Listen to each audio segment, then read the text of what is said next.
I'm a lizard.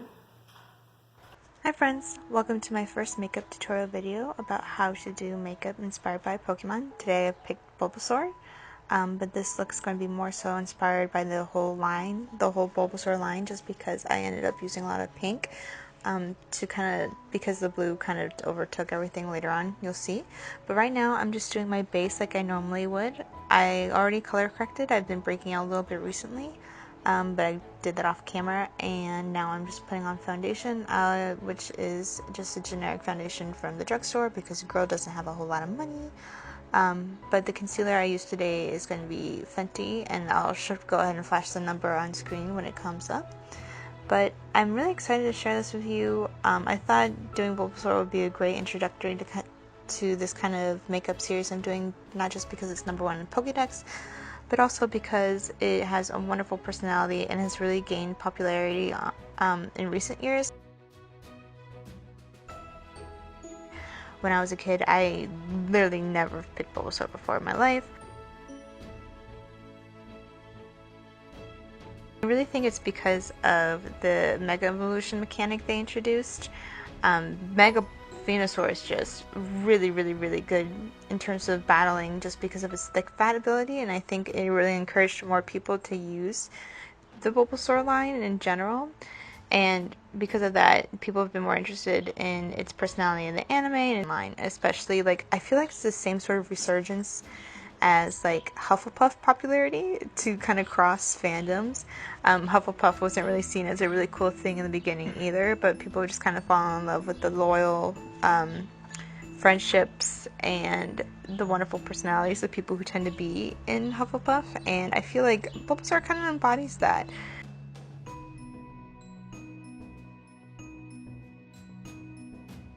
And throughout this video I'm going to be talking more about the Bulbasaur facts and tidbits, just to kind of show that relationship, why Bulbasaurs are basically the Hufflepuff equivalent in the Pokemon community, and why they're so adorable, and why there's a growing fandom. There's even a Twitter page called Bulbasaur Propaganda, and if you haven't seen it, I really recommend it. It's so cute. They have the sweetest Bulbasaur images and wholesome memes that you'll ever see, so it's really cute.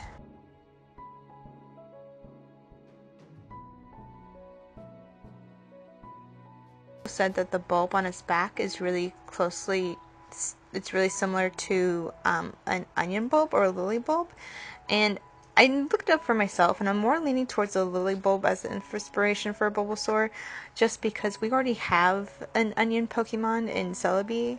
And also, if you look at the pattern design on Venusaur's tree, it looks really similar to this breed of lily that has a lot of pinks and pink spots in it, and looks more tropical.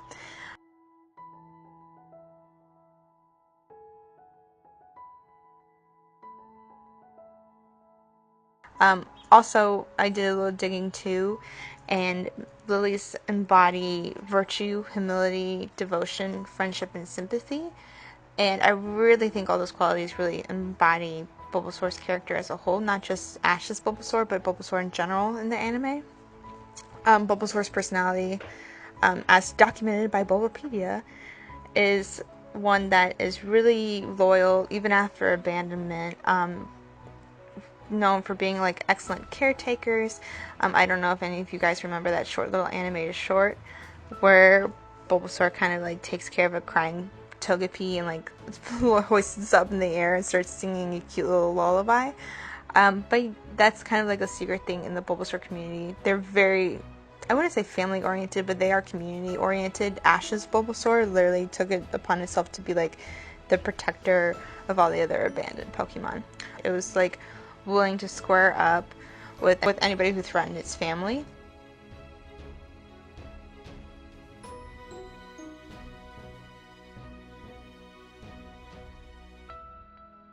Oh, real quick before I keep talking, this is just me putting a powder over my face to set everything, since he used a lot of liquids and creams. This is just to make sure everything stays in place, and it's just like a, not really transparent, but just like a little eyeshadow color that matches my skin tone. You'll see that I don't have like a whole lot of products just designed for one thing, just because again, I am a graduate student, so I use a lot of eyeshadows or things like for multi-purpose.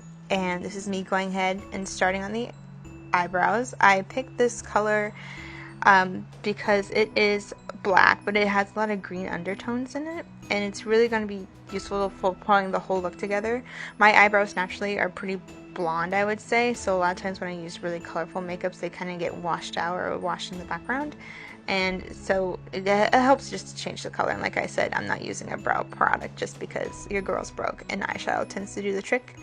I've never really had a problem with it smudging or smearing, but this might look a little weird at first, but I promise it's going to like pull together all at the very end.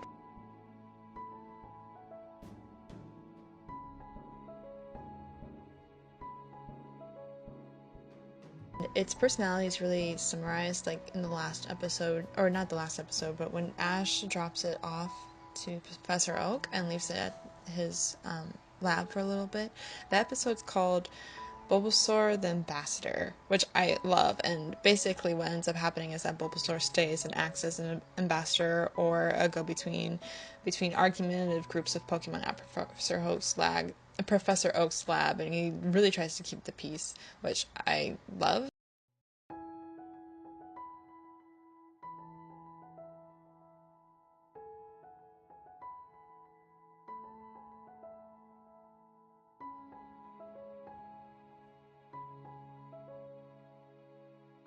This is just me. Oh, sorry. Before I continue, this is me laying down some, just like a little bit of a brown base to define my crease. What I'm doing here is a little bit different because I am putting my crease higher than what it naturally is. I have slightly hooded eyes, which means that like I can put a bunch of eyeshadow on, but then as soon as I look straight ahead at you, a lot of that disappears because my eyelids fold. So in order to prevent this, sometimes I have to use optical illusions to move my crease up, so that way it makes it seem like I have a bigger eyelid than what I have, and you can see the colors a little bit better. This isn't going to be like a permanent part of the look, but this is for me to kind of track where I'm going. This footage cut out, but I already put down this turquoisey blue in the center, just like kind of patting it in the same way I'm patting this color in. And I'm using this color to create a more like a smoky winged effect. Like I said, my eye shape's a little bit different, so I also have an eye shape that's like more like a teardrop, where it naturally kind of droops down.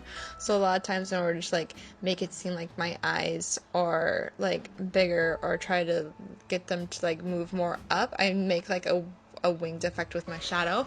I don't always use winged liner just because like who has time for eyeliner every day, but this is like a way to get the same sort of effect with just eyeshadow. And I'm going in, I'm just kind of patting, just because these eyeshadows that I'm using tend to have like a lot of fallout, and a good way to like prevent that is to just wet your brush a little bit, and instead of like swirling, you just kind of tap in there.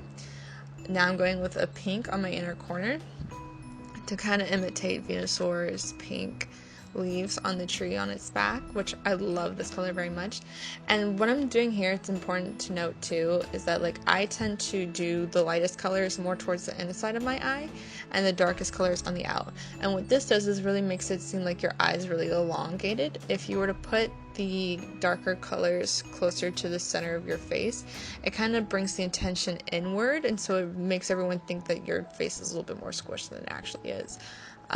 These are just like little tricks that people kind of subconsciously know, but they don't really emphasize. Like, I feel like for new people who are just starting out with makeup, and I just want to emphasize too, like, I am not a makeup artist by any means. This is just something I like to do for fun. I have very close friends and relatives of mine who are much better at makeup than I am, and I've kind of like learned little tips from them as I've gone along. And I feel like if I can do it, then anybody can do it, you know? So this is me just taking more of a true green, since I felt like it was a little bit too blue-based, and putting that in my fake crease now to try to blend everything together a little bit more. Just because, like, what you want to do is have, like, I guess, a natural transition, even though these are definitely not natural colors. But it's good to just kind of blend things out, and right now it looks, like, really smudged, but I promise through the power of editing and through the power of blending that things look a little bit more simplified and drawn in and cleaned up towards the end of this. Also, I know I did this later, but I'm going to be putting mascara on off camera. Oh, and this is just me going back in and still reapplying that blue just because I do want that very defined wing shape. I don't want that lost in the blending, but that's just my choices. Again, I'm very conscious about like my eye shape, so I kind of want something that's a little bit more cut for me personally, but if you don't have the same sort of eye problems like I do, that's fine. And this is when things get really fun for me because I am now contouring with the green shade just because I felt as though I wanted more of a theatrical costumey makeup. I have my mascara on now, but I don't have any false eyelashes on, and you can already tell that this look is like really winged out and fun and would be a fun going out nighttime look. If you wanted to slap this on with like pink lip or something, or even a nude, that would be fine and you can go out about your day. But I really wanted to take it there, and I really wanted to be a little bit experimental, so I'm going to be doing my face up as if I was kind of like a Bulbasaur fanatic in the Pokemon universe. You know, you have the trainer class of the fanatics that dress up like Pikachu, just like pretend I'm that person, but for Bulbasaur. And I'm trying really hard to blend that out, but I put a lot in that one area, and it was kind of hard to blend out. So this is me attempting that and doing my darndest to fix it.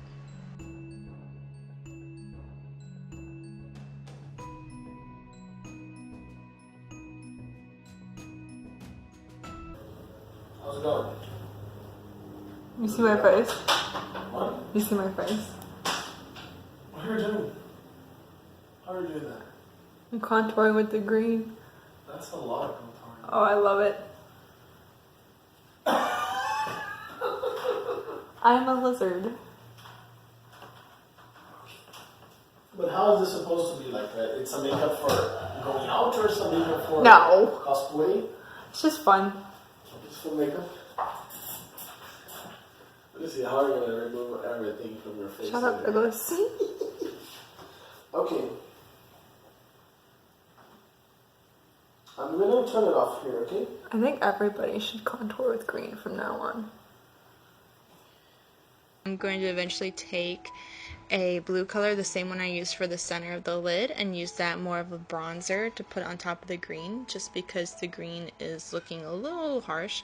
I also contoured my nose, which is something I normally don't do because my nose is very tiny, but I thought, you know, since we're going with like a full-on look, I might as well take it there, and I really liked how this kind of incorporated and set my face in with the rest of the look too. But yeah, and also I did my chin a little bit too, just to kind of get everything together. But just talking about Bulbasaur some more, just because I'm really excited to like get involved with the character. I really appreciate the fact like this ambassador role, because I myself am studying diplomacy and international relations as a master's candidate, so this was a really personal connection with me with this sort of character, and I feel like it's so interesting and fun to see like real world, not necessarily real world applications, but like things you grew up loving and enjoying mimicking where you are now in your life. And I just found it interesting because I didn't realize, like, even think about that episode when I was picking Bulbasaur. I just did it because it was the first one, but knowing that that really reflects where I am in my life now is just, you know, kind of beautiful. It's kind of serendipitous, you know. Oh, this is me using the pink eyeshadow I used on my eyes as a blush, just because the blushes I have tend to be more warm toned, and this is obviously extremely cool, and I didn't want that to try to fight what was already going on. And plus, this eyeshadow is a lot more pigmented than my blushes normally are, and I knew it could like stand up against the greens once I blended them out.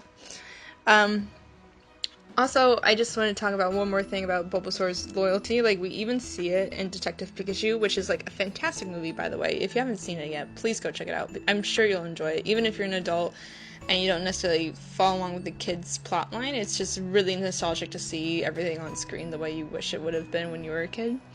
But Bulbasaur's role in Detective Pikachu, spoiler alert, is that it needs to go find help and find a, like, even the card they gave out at the movie theater, its like description is find a friend, and it tries to find a friend to help because, you know, Pikachu is like low-key dying or really sick. Oh, this is just me putting on highlighter, by the way, in case you didn't know what this was. And this is just like a cool tone pink highlighter that I'm going to put on my face like I normally would. But anyway, it summons Mewtwo to try to help save Pikachu in this movie. And, like, obviously Mewtwo's known for having the biggest trust issues ever. That's really, really, really emphasized in Detective Pikachu 2. But of all Pokemon it chooses to stay and live with and reside with, it stays with Bulbasaur. Why? Because Bulbasaur are undoubtedly loyal. And that's something that Mewtwo is always looking for. And people it surrounds itself with, which I thought was just like a wonderful compliment for Bulbasaur in general. So, very interesting. Also, this is just me putting on a pink lip, and this might take a while just because my lips are huge and require lots of pigment. I tried blue and green beforehand, but I just thought it was like too cold, and I wanted my lips to stand out because that's how I typically do my makeup, is like with a bold lip and subtle eyes. But I really like this kind of tying together, just because it makes the pink stand out too. It's not just me looking like a generic like lizard or frog. And the highlighter makes it look like a wet lizard, which I'm totally into. This is me and my attempt to draw on the pattern that Bulbasaurs tend to have on their faces, the little triangles. I did this with blue liquid lipstick just to outline, just because I thought black eyeliner would be too harsh. Even though later on, once all the colors filled in, I do kind of clean up the lines with black eyeliner just to try to give it like a cartoony effect.